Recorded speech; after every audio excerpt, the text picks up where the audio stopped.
Ստոր հոգին փքված գոռոզությունը ոչ այլ ինչ է, քան եռացող ցեխ։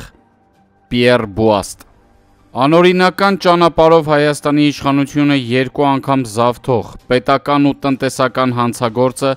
իր նողկալի էությամբ կրկին ցույց տվեց, որ տառապում է թերարժեքության բարդույթով։ Նա իր ասուլիսի ժամանակ հիշեցնում է, որ 1998 և 2003 թվականների նախագահական ընտրություններում կարողացել է օրինական ճանապարհով հաղթել Կարեն Դեմիրճյան և որդի Ստեփան Դեմիրճյանին։ Դա նույնն է, եթե ասենք մածունը սև է։ Առաջին, նա հեգնանքով իր անպատկառ ու լպիրտ ժպիտով ասուլիսին մասնակից լրագրողներին հարցնում է. «Դուք հիշում եք, թե ով էր իր հակառակորդը 1998 թվականի նախագահական ընտրություններում»։ Պատասխանում եմ. ողջ հայ ժողովուրդը Կարեն Դեմիրճյանի առաջնորդությամբ։ Երկրորդ, ժողովուրդը շատ լավ է հիշում, երբ Կարեն Դեմիրճյանը Հայաստան էր կառուցում և շենացնում, դու Ադրբեջանում նրանց ցածր օղակի ղեկավարների ճամպրուկներն էիր կրում։ Ավելին, այսօր շատ ընտանիքներում նորածին երեխաների անունները Կարեն է, ի պատիվ Կարեն Դեմիրճյանի։ Դեմիրճյանը հուզվում էր և նույնիսկ արտասվում յուրաքանչյուր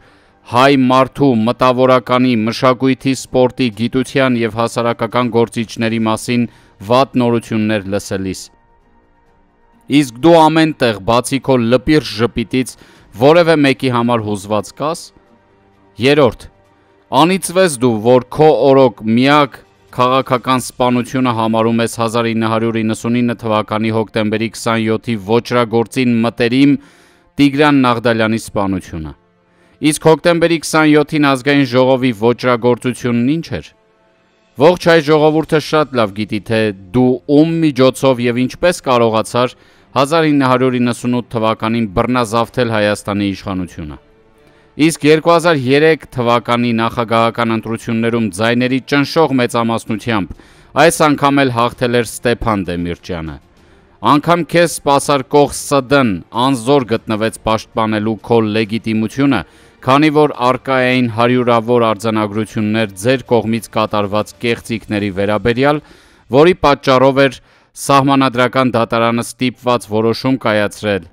1 տարի հետո վստահության հանրաքվե անցկացնել 2003 թվականի կեղծված նախագահական ընտրությունների վերաբերյալ։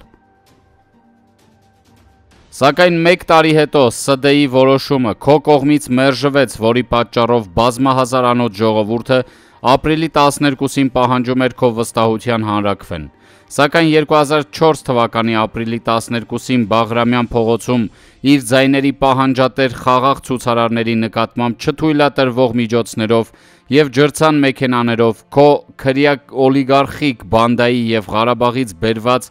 հրոսակների միջոցով բիրտ ուժ կիրառվեց։ Հարյուրավոր մարդիկ խոշտանգվեցին։ Ավելին, քո հարազատ դատախազը համաշխարհային պատմության մեջ չլսված որոշում կայացրեց 700 000-ից ավելի քաղաքացիների նկատմամբ քրեական հետապնդում հայտարարվեց նրա համար, որ վերջիններս քվեարկել էին Ստեփան Դեմիրճյանի համար։ Վերջապես հասկացի, քո երեսի քողը պատռած է, դու տառապում ես ինքնասիրահարվածությամբ, քո լպիրտ ժպիտով բոլորին զզվեցնում և վանում ես։ Ավելին, դու ավելի նողկալի ես դառնում, երբ ընտրություններից ես խոսում։ Ասեմ, քո լավագույն բուժումը լռության մեջ է։ Ես համաձայն եմ Նիկոլ Փաշինյանի հետ, որ դուք իշխանությունների համար գանձ եք։ Պարոն Փաշինյան, խնդրում եմ այնպես չլինի, որ դուք էլ նրանց համար դառնաք նրանց սրտի գանձը։ Ընկերներ ջան, տարածեք։ Facebook-ի իր էջում գրում է Փայլակ Ուռուսյանը։ ՀՀ երկրորդ նախագահ Ռոբերտ Քոչարյանը մամուլի ասուլիս էր հրավիրել։ Ձեր դիտարկմամբ որոնք էին ասուլիսի մեսիջները։ Հիմնական մեսիջն այն էր, որ ինքը մասնակցելու է գալիք տարվա խորհրդարանական ընտրություններին և հույս ունի, որ իշխանափոխություն կիրականացնի։ Բայց ես կարծում եմ, որ անձամբ ինքը չի կարող իշխանափոխություն իրականացնել։ Ինչու՞։ Որովհետև հանրությունը նրան չի ընդունում, նա չունի այդ վարկանիշը և եթե իշխանափոխություն լինի, ապա դա կարող է լինել միայն մի քանի ուժերի միավորմամբ, Գյումրու սցենարով, բայց ես վստահ չեմ, որ այդ ամենում Ռոբերտ Քոչարյանն է լինելու գլխավոր անձը։ Քոչարյանն, ինչպես ասացի, չի կարող միայնակ իշխանություն ձևավորել, այսինքն չի կարող 50+1 հավաքել։ Բնականաբար այս պայմաններում պարտադիր պետք է լինեն հետընտրական կոալիցիաներ եւ ինքը կփորձի այլ ուժերի հետ ձևավորել կոալիցիա եւ իշխանափոխություն իրականացնել։ Առանց դրա նա չունի հնարավորություն, ընդհանրապես այս պահի դրությամբ որևէ մեկը չունի 50+1 հավաքելու հնարավորություն, այդ թվում նաև գործող իշխանությունը։ Ձեր գնահատմամբ երկրորդ նախագահի ուղղակի մասնակցությունն ընտրություններին ավելի շատ խանգարում թե օգնում է գործող իշխանությանը, որովհետև կարծիքներ կան, որ նախկին նախագահների դերակատարումն ավելի է ուժեղացնում Փաշինյանի իշխանությունը։ Վստահ եմ, որ այդպես է։ Այո, նախկին նախագահների մասնակցությունն ուժեղացնում է այս իշխանությանը։ Ռոբերտ Քոչարյանը շարունակում է համառություն դրսևորել։ Նա կարծում է, թե իրավիճակ է փոխվել։ Նիկոլ Փաշինյանի վարկանիշն ընկել է եւ իր համար նոր դռներ են բացվում, ինչի մասին նաեւ ինքը խոսեց։